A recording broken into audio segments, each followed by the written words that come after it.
అనుకుంటున్నారా? Instant noodles లేదా instant coffee లాగా మీకు అది త్వరగా కావాలా?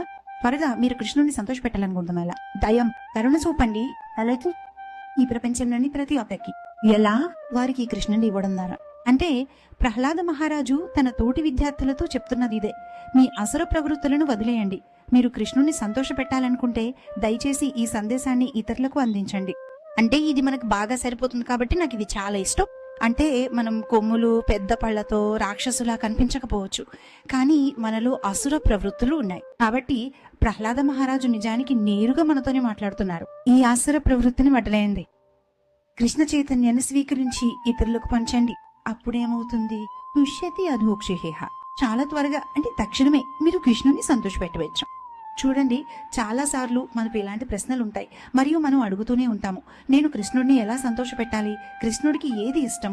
కృష్ణ చైతన్యంలో నేను పురోగమించాలంటే నేనేం చేయాలి? కృష్ణుడి గురించి మాట్లాడండి, కృష్ణుడిని ఇతరులకు ఇవ్వండి. అంతే అయిపోయింది. అది భగవంతుణ్ణి త్వరగా సంతోషపరుస్తుంది.